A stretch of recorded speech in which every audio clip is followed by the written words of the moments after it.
Hello दोस्तों, नमस्कार। एक बार फिर बहुत बहुत स्वागत है आप सभी का आपके अपने यूट्यूब चैनल पे। और दोस्तों, एक न्यू प्रैक्टिस सेट के साथ मैं आपकी होस्ट डॉक्टर सीमा तिवारी आ गई हूँ इस वीडियो में। तो देखिए, बहुत ही महत्वपूर्ण प्रैक्टिस सेट है।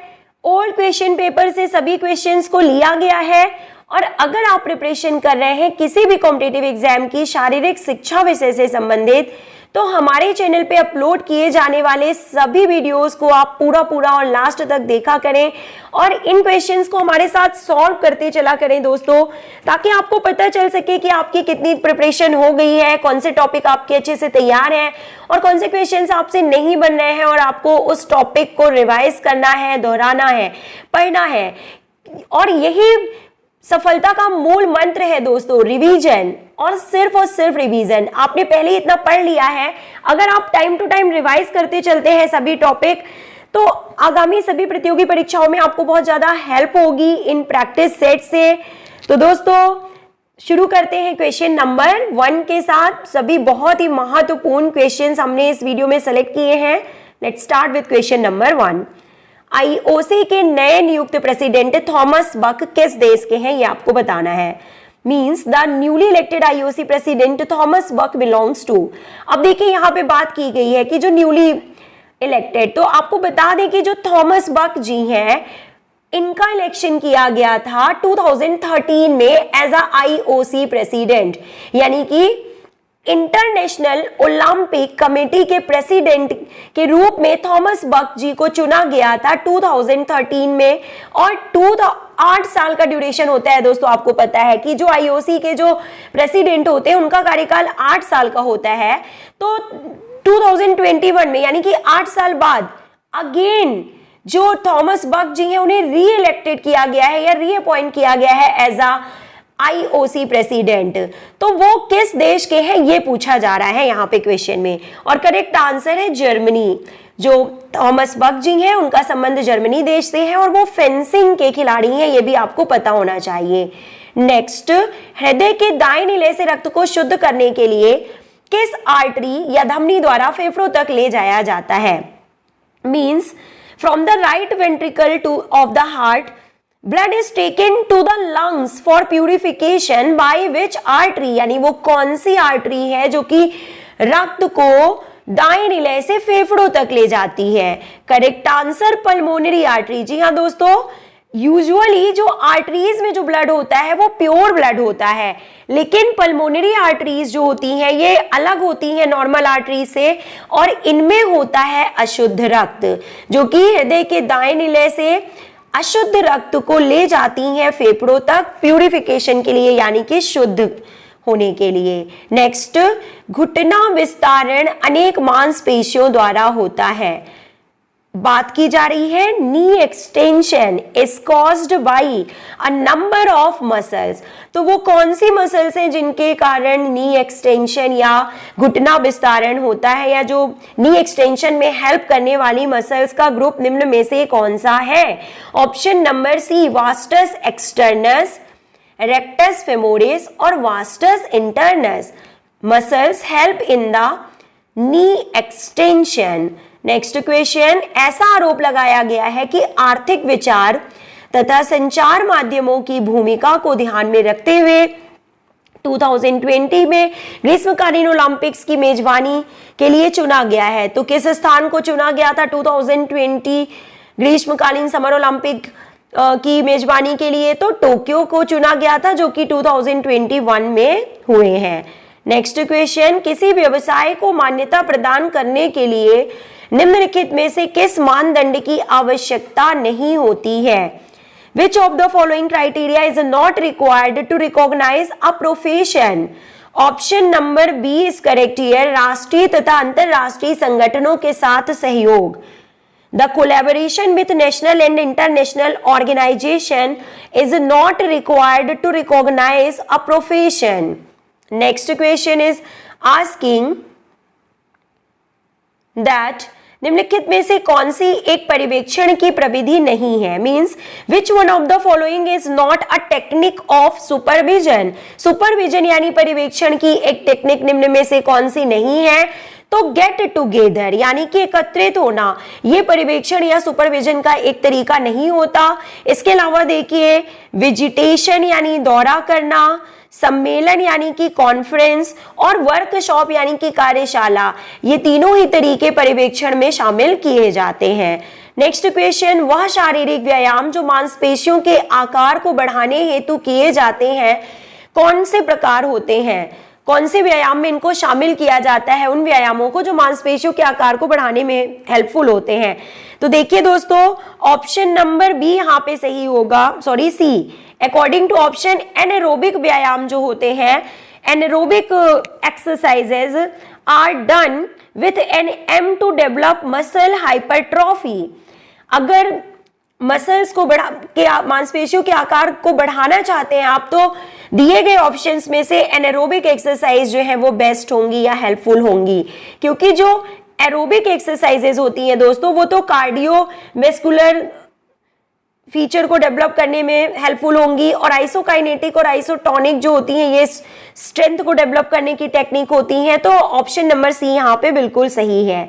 नेक्स्ट क्वेश्चन, संशोधन प्रस्ताव में आता है a research proposal consist of. Research proposal में निम्न में से क्या शामिल किया जाता है दोस्तों?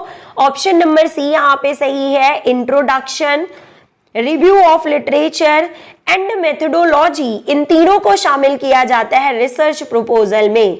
1943 में हार्वर्ड स्टेप टेस्ट किसने बनाया था? ऑप्शन नंबर ए, ल्यूसेन एवं ब्रोहा के द्वारा 1943 में हार्वर्ड स्टेप टेस्ट का निर्माण किया गया था। नेक्स्ट क्वेश्चन, अब खेलों में कानूनी विवाद अधिकतर उत्पन्न हो रहे हैं। विवाद के निपटारे के लिए एक ठोस विधिक खेल प्रबंधन तंत्र की आवश्यकता है। निम्नलिखित में से कौन सा कानूनी विवाद के अंतर्गत नहीं आता? Means which of the following is not covered under legal dispute? Option number 1, मौसम जो है वो कानूनी विवाद के अंतर्गत नहीं आता। इसके अलावा देखिए पात्रता यानी एलिजिबिलिटी, स्वेच्छाचारी निर्णय यानी कि कैप्रिसियस डिसीजन एंड संवैधानिक अधिकार यानी कॉन्स्टिट्यूशनल राइट, ये सभी कानूनी विवाद के अंतर्गत आने वाले मैटर या मामले हैं। नेक्स्ट क्वेश्चन, स्थायित्व की मात्रा किस विकल्प के प्रत्यक्ष अनुपात में होती है? स्थायित्व की मात्रा यानी कि degree of stability, degree of stability is directly proportional to. स्थायित्व की मात्रा किस विकल्प के प्रत्यक्ष प्रोपोर्शनल या अनुपात में होती है? ऑप्शन नंबर बी, आधार का क्षेत्र, शरीर का वजन तथा घर्षणी बल यानी कि area of base, weight of the body and frictional force, इन तीनों के प्रत्यक्ष अनुपात में होती है स्थायित्व की मात्रा। Next question is asking that संशोधन समस्या को अंतिम रूप देते समय निम्नलिखित बातों को ध्यान में रखना चाहिए। A research problem should be finalised considering. संशोधन समस्या यानी कि research problem should be finalised considering. Option number C is correct here. संशोधन विषय से संबंध, नैतिक विचार और संशोधन के लिए आधार सामग्री, ये करेक्ट आंसर है। नेक्स्ट क्वेश्चन, निम्नलिखित में से कौन सा विटामिन पानी में घुलनशील है? Option number B is correct here. Vitamin B and vitamin C जो होते हैं आपको पता है दोस्तों ये वाटर सोल्युबल विटामिन में आते हैं। और इसके अलावा देखिए vitamin A, vitamin D, vitamin E और विटामिन के, इन सभी को फैट सोल्युबल विटामिन में रखा जाता है। नेक्स्ट क्वेश्चन, वितान कसरतें कुछ मोटर फिटनेस घटकों को भिन्न भिन्न रूप से प्रभावित करती हैं। वितान कसरतों की बात की जा रही है यानी कि stretching. Stretching exercises influence some of the motor fitness components differently. Select the correct option. यानी कि जो एक स्ट्रेचिंग एक्सरसाइजेज होती हैं वो निम्नलिखित में से किन मोटर फिटनेस कंपोनेंट्स को जो है प्रभावित करती हैं और किस तरह से करती हैं? तो option number B is correct here. लोच को बढ़ाती हैं यानी कि इंक्रीजेस फ्लेक्सिबिलिटी बट ताकत को कम करती हैं, यानी कि डिक्रीज स्ट्रेंथ, यानी कि जो स्ट्रेचिंग एक्सरसाइजेज होती हैं वो फ्लेक्सिबिलिटी को तो बढ़ाती हैं लेकिन स्ट्रेंथ को कम करती हैं दोस्तों। नेक्स्ट क्वेश्चन, जब किसी दलगत प्रदर्शन में व्यक्तिगत प्रदर्शन की पहचान गुम हो जाती है तो उत्तरदायित्व के विसार के कारण प्रदर्शन में दिखाई देने वाला हास क्या इंगित करता है? ऑप्शन नंबर 20 करेक्ट हियर, सामाजिक लोफिंग, सोशल लोफिंग के रूप में इसे जाना जाता है। क्या कहते हैं इसे? Social loafing, LOAFING। Next question, the society for international institute of physical education and sports, SNIPES, साइनेप्सिस, society for international institute of physical education and sports किस वर्ष में स्पोर्ट अथॉरिटी ऑफ इंडिया में सम्मिलित हुआ या इसे सम्मिलित कर दिया गया? Option number D is correct here, 1987 में। उच्च रक्त शर्करा के स्तर किससे नियंत्रित होता है? High blood sugar level is controlled by, तो इंसुलिन। पैंक्रियास की जो बीटा सेल्स होती हैं उनसे सिक्रीशन होता है इंसुलिन का, और जब रक्त में शुगर की मात्रा बढ़ जाती है तो इंसुलिन हार्मोन से ही इसका कंट्रोल किया जाता है। उस टाइम पे इंसुलिन हार्मोन सिक्रीट होता है और ब्लड शुगर लेवल को कंट्रोल करता है। नेक्स्ट, संशोधन प्रक्रिया, यानी कि रिसर्च प्रोसेस शुड बी, संशोधन प्रक्रिया कैसी होनी चाहिए? ऑप्शन नंबर 20 करेक्ट हियर, आयोजित तथा नियंत्रित, planned and controlled. Research process should be planned and controlled. निम्नलिखित में से कौन सा वॉलीबॉल टेस्ट नहीं है? Which of the following is not a test of volleyball? Option number A, Miller दीवार volley test. Miller wall volley test is not a volleyball test, क्योंकि Miller wall volley test का संबंध badminton से है दोस्तों। इसके अलावा देखिए, Brady volleyball test, Russell Lange test and French Cooper volleyball test, इन तीनों का संबंध वॉलीबॉल से है। विभिन्न लेखकों द्वारा कई प्रकार के सोमैटोटाइप्स बताए गए, इनमें से कुछ सोमैटोटाइप्स हैं। तो सोमैटोटाइप्स के एग्जाम्पल निम्न में से कौन से हैं? देखिए, ऑप्शन नंबर डी यहां पे सही है। सोमैटोटाइप्स में कौन कौन से आते हैं? देखिए,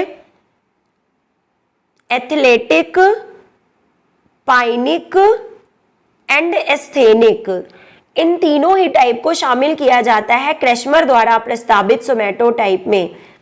athletic, asthenic and picnic, actually ये पाइनिक नहीं पिकनिक है कि क्रेशमर के द्वारा दिए गए क्लासिफिकेशन में कौन से 3 टाइप को शामिल किया जाता है, तो एथलेटिक, एस्थेनिक एंड पिकनिक, ये 3 बॉडी टाइप को बताया गया था क्रेशमर के द्वारा। नेक्स्ट क्वेश्चन, एनोवा के कैलकुलेशन के लिए या गणन के लिए विभिन्न प्रकार के वर्गों के जोड़ों का उपयोग करते हैं, वह इस प्रकार है। तो आपको बताना है कि which items are included in ANOVA test. तो एनोवा में देखिए कौन से टेस्ट आइटम को शामिल किया जाता है? ऑप्शन नंबर बी यहां पे सही है। Option number B means second, third, fourth and first, यानी कि सभी फर्स्ट, सेकेंड, थर्ड, फोर्थ, इन सभी को जो है एनोवा कैलकुलेशन में शामिल किया जाता है। नेक्स्ट क्वेश्चन, रणनीतिक योग्यताएं जो किसी विशिष्ट क्रीड़ा कार्य को हल करने हेतु आवश्यक होती हैं उनमें सम्मिलित है।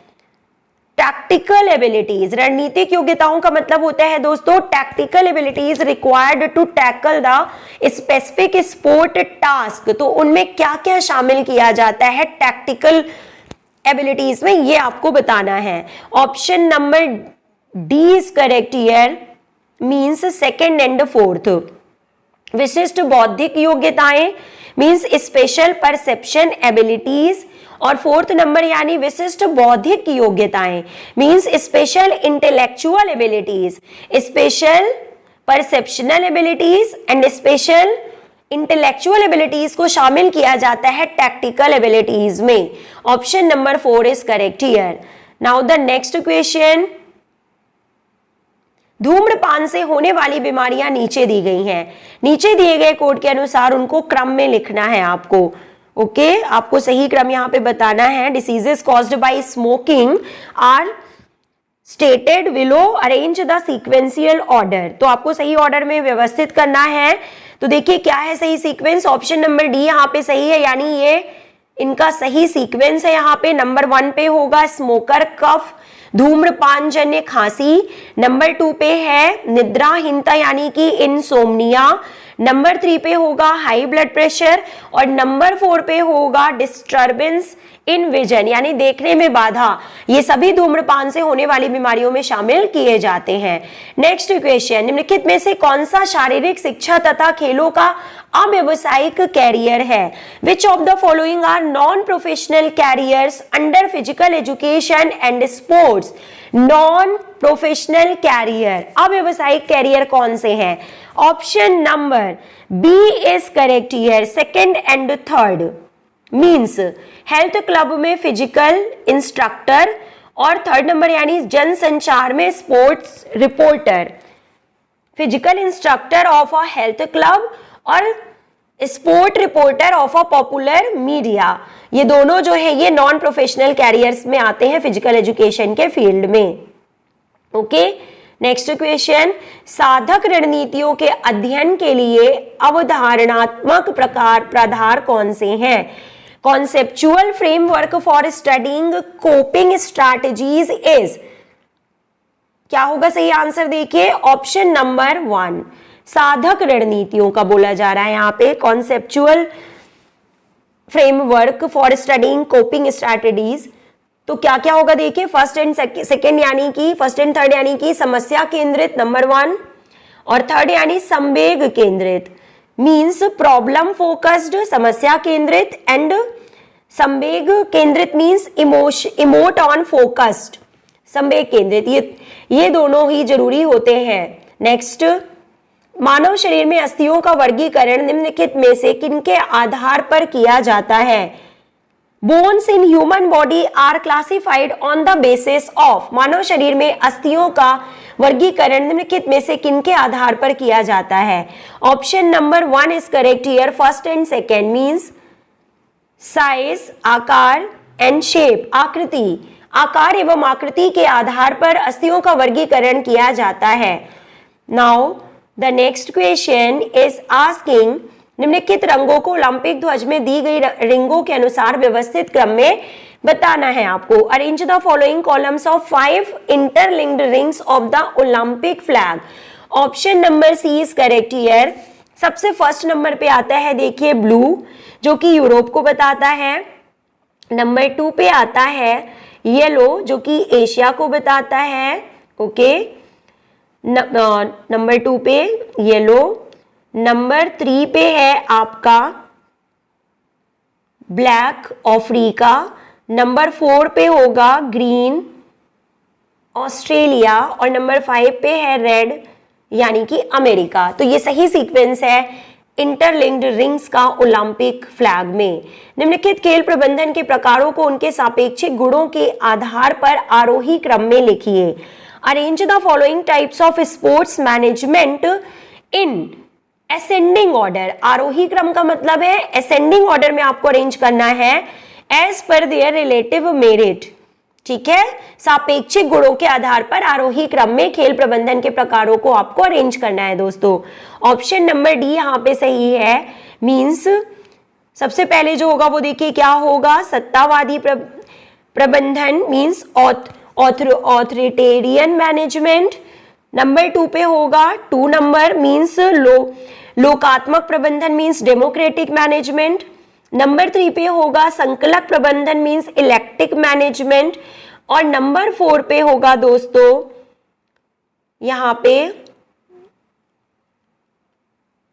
थोड़ा सा मिस्टेक कर दी है मैंने, नो सही है, सॉरी फ्रेंड्स। देखिए सही जो है आंसर वो ये होगा नंबर 1, नंबर 2, नंबर 3। हाँ, नंबर 3 पे होगा कल्याणकारी प्रबंधन सॉरी, कल्याणकारी मीन्स होगा लेजेस फेयर मैनेजमेंट और नंबर 4 पे जो आएगा आरोही क्रम में वो है संकलक मैनेजमेंट मीन्स इलेक्टिक मैनेजमेंट। तो ये सही सीक्वेंस है आरोही क्रम के अनुसार। नेक्स्ट क्वेश्चन, शारीरिक व्यायाम के लाभ निम्न में से कौन से हैं? Benefits of physical exercises are. Option number A first and third, ऊर्जा में बढ़ोतरी, इंक्रीज्ड एनर्जी। और देखिए थर्ड नंबर पे है हृदय घात की कम संभावना means decreased risk of heart attack.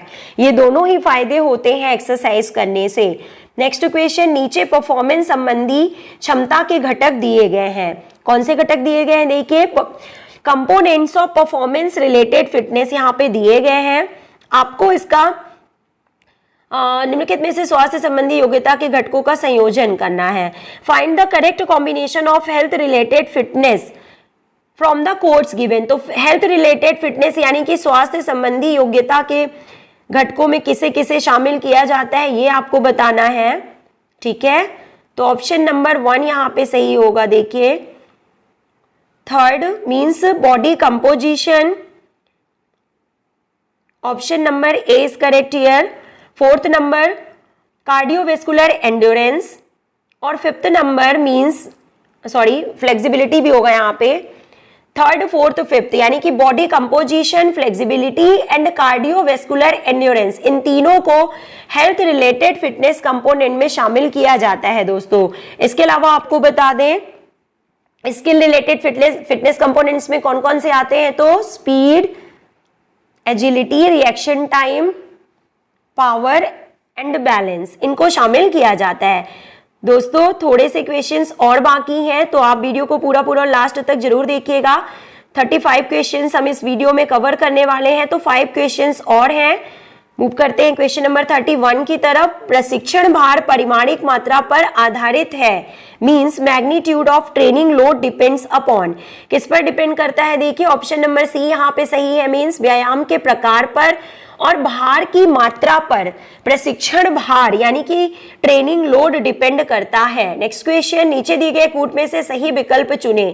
Cardiovascular सहनशीलता के पर्यायवाची के रूप में किनको जाना जाता है? देखिए option number B is correct here, means cardio respiratory endurance, cardio pulmonary endurance और एरोबिक एंड्योरेंस, इन पर्यायवाची के रूप में जाना जाता है कार्डियोवेस्कुलर एंड्योरेंस को। नेक्स्ट क्वेश्चन, खेल प्रशिक्षण की क्रमबद्ध प्रक्रिया में निम्नलिखित सम्मिलित है। The systematic process of sports training involve, तो क्या क्या सम्मिलित है? देखिए option number B is correct here, means fourth number लक्ष्य एवं उद्देश्य निर्धारण, थर्ड नंबर प्रशिक्षण निष्पादन, फर्स्ट नंबर मूल्यांकन और सेकंड नंबर प्रतिपुष्टि। तो ये सही क्रम है, यानी कि नंबर 1, नंबर 2, नंबर 3 और नंबर 4, ये सही सीक्वेंस है खेल प्रशिक्षण की क्रमबद्ध प्रक्रिया का। Okay, now let's move to question number 34। Glycogen के रूप में ग्लूकोज शरीर में किन स्थानों में संचित किया जाता है? Glucose in the form of glycogen is stored in, option number C is correct here, first and third. मांसपेशियों में और यकृत में ग्लाइकोजन के रूप में ग्लूकोज शरीर में जो है वो स्टोर रहता है। Now the last question of the series, ये आज का आपका होमवर्क क्वेश्चन है और सीरीज का लास्ट क्वेश्चन भी है, तो आपको इन कथन को पढ़ के और फिर सही आंसर करना है दोस्तों। तो मिलते हैं आपसे नेक्स्ट वीडियो में। Till then take care.